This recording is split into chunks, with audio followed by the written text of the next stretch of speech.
हाय, hello, नमस्कार. मधुरानीच ब्लॉगमध्ये तुमचं सगळ्यांचं मनापासून खूप स्वागत आहे. कालच्या व्हिडिओमध्ये तुम्ही बघितलं असेल की DIYs बनवायला सुरुवात झालेली आहे. कारण की आता पितृपक्ष चालू आहे. आपण घरची तयारी आवरासावर करायची आहे. परंतु भरपूर पाऊस असल्यामुळे काय आपल्याला तयारी करता येत नाहीये आणि त्यामुळे म्हटलं तोपर्यंत आपण DIYs करूया. तर मस्त असा हा केक बोर्ड घेतलेला आहे आणि त्यावरती छान असं मला कृष्णाने हातात बासरी घेतलेली, कृष्णाचे हात आणि अशा पद्धतीचं छान लिप्पन आर्ट बनवायचं होतं. तेही एकदम सोप्या पद्धतीने आणि कमीत कमी खर्चामध्ये तर घरातच असलेल्या वस्तू किंवा ज्यांना कलेची आवड आहे, आर्टची आवड आहे, पेंट आवडतं करायला, अशा लोकांसाठी हा व्हिडिओ आहे. आवडत असेल तर व्हिडिओ नक्की बघा. तर छान असे कृष्णाचा हात काढलेले होते, बासरी घेतलेली आणि आपल्या कृष्णाचा कलर कसा असतो, सावळा, थोडासा निळसर असा आपण या ठिकाणी कलर करत आहोत. आणि म्हटलं चला आता तोपर्यंत DIYs बनवून घेते आणि त्यानंतर आपल्यासोबत सगळे क्लिनिंगचे व्हिडिओ तर येणारच आहे, कारण की दिवाळी आहे. आणि मी असं ऐकलं होतं ना, घराच्या पूर्व दिशेला कृष्णाने हातात घेतलेली बासरी असलेला फोटो लावला तर खूप शुभ असतं ते. आणि माझ्याकडे ते नव्हतं म्हणून म्हटलं चला मस्त असा DIY करूया आणि थोडंसं त्याला मस्त टच देण्यासाठी लिप्पन आर्ट करायला घेतलं. विथ मिरर पण यामध्ये वापरणार आहे. हात खूप सुंदर आलेले आहेत आणि मोराचा पीस पण येणारच, कृष्ण म्हटलं की बासरी येणारच. अशा सगळ्या गोष्टी करत आहे आणि हे करायला ना खूप कमी तुम्हाला दाखवताना जरी 5-6 मिनिटामध्ये हा व्हिडिओ होत असला ना, तर त्याच्या मागची मेहनत खूप असते. साधारण 2 दिवस गेले मला हा व्हिडिओ बनवण्यासाठी. तर छान असा मोराचा पंख पण मी या ठिकाणी काढून घेतलेला होता. आणि जे चॅनलवर नवीन असतील ना, त्यांनी चॅनलला सबस्क्राईब करायला विसरू नका. आवडल्यास लाईक करा, शेअर करा, कमेंट करा. तुमची कमेंट माझ्यासाठी खूप महत्त्वाची असते. नंतर हा वॉल पुट्टी आणि फेविकॉल घेतलेला आहे आणि त्यापासून त्याचा कोन बनवून बाकीचं हे वर्क केलेलं आहे.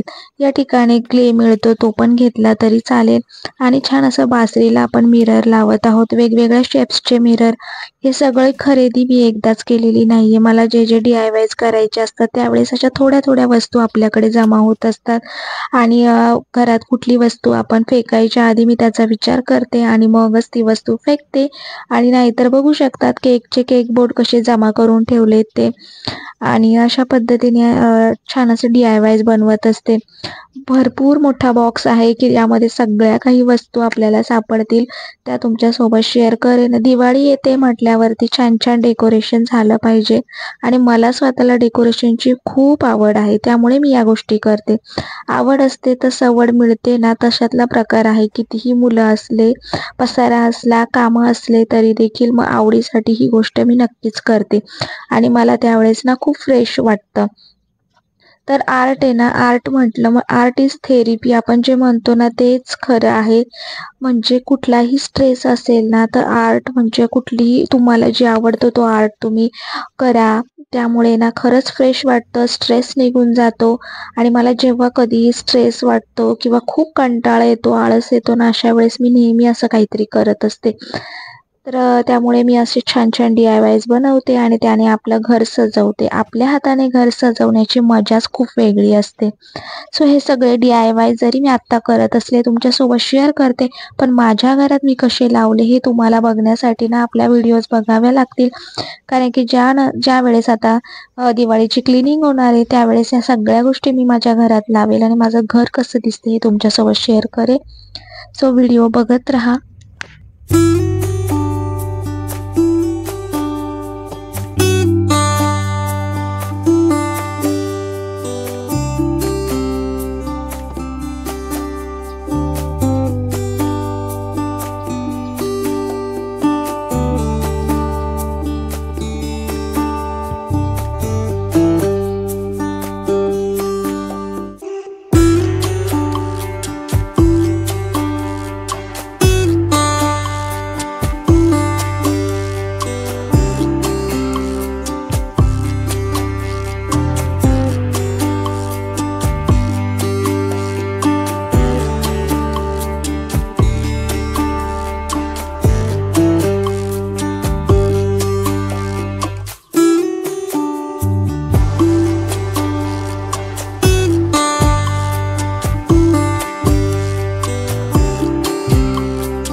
बाहेर भरपूर असा पाऊस पडत होता, त्यामुळे तंदुरी बनवायचा विचार केला, परंतु व्हेज तंदुरी होती आणि शेगडीवरची चुलीवरची तंदुरी खाण्यात मजाच वेगळी. तर आमच्याकडे ही शेगडी आहे कोळशावरची, जिला आपण चार्जिंग करू शकतो, गॅस सारखी चालते. तर मस्त अशी शेगडी पेटवताय मिस्टर. आता आम्ही बनवणार आहोत तंदुरी मशरूम, ते पण शेगडीवरती. चलो. किती सुंदर पेटले ते. वाव. अजून पेटू का आता? इथून उठू राहिला उठू. शिवाशी इकडे. हे ते असं पेटेल. मस्त दिसतंय लवकर. त्यानंतर या तंदुरीच्या स्टिक आहे, ज्या आम्ही मिशोवरून मागवल्या होत्या. यावरती आपण चिकन, पनीर टिक्का मसाला, तंदुरी आणि मशरूम असं खूप छान फ्राय करू शकतो, रोस्ट करू शकतो. यावरती भाकरी खूप छान लागतात, भाजलेले पापड खूप छान लागतात आणि मस्त असा बाहेर पाऊस असला तर असं काहीतरी केलं ना खूप इंटरेस्टिंग वाटतं. सो मशरूम या ठिकाणी छान असे मी मॅरिनेट केले होते दह्यामध्ये, आलं लसूणची पेस्ट लावलेली, थोडासा पनीर टिक्का मसाला लावलेला आणि थोडंसं बेसन आहे ना भाजून यामध्ये घालायचं, खूप यमी टेस्ट येते. सो अशा पद्धतीने छान असं कोळशावरती हे केलेलं आणि चार्जिंगचे असल्यामुळे ना गॅस सारखी पेटते आणि बाहेरच घेतलेलं, कारण की त्याच्या ठिणग्या उडू नये आतमध्ये किंवा काही होऊ नये, त्यामुळे बाहेर पाऊस होता आणि ओट्यावरती गेट बंद करून छान आम्ही असं भाजलं आणि यमी आम्ही खाल्लं, पण खूप सुंदर होतं आणि मुलं बघतच होते, मज्जा येत होती खाण्यामध्ये देखील.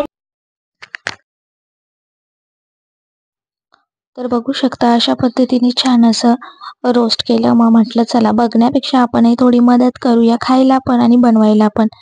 तर मस्त असं बनवताच आम्ही कधी संपवलं ना आम्हालाच कळालं नाही.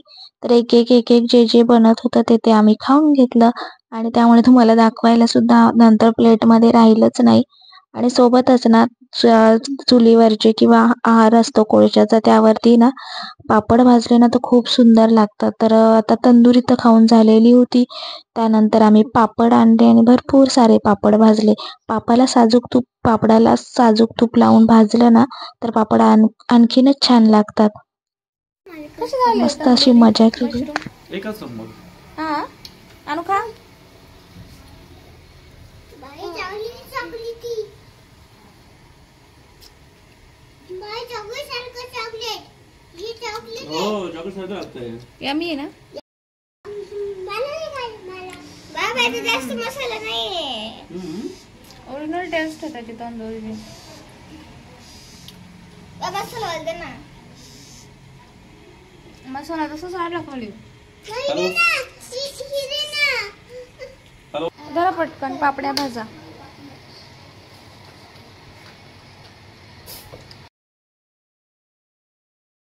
अशा पद्धतीने आमची तंदुरी पार्टी झाली. व्हिडिओ आवडला असेल तर लाईक, शेअर, सबस्क्राईब करायला विसरू नका आणि भेटूया पुन्हा एका नवीन व्लॉग.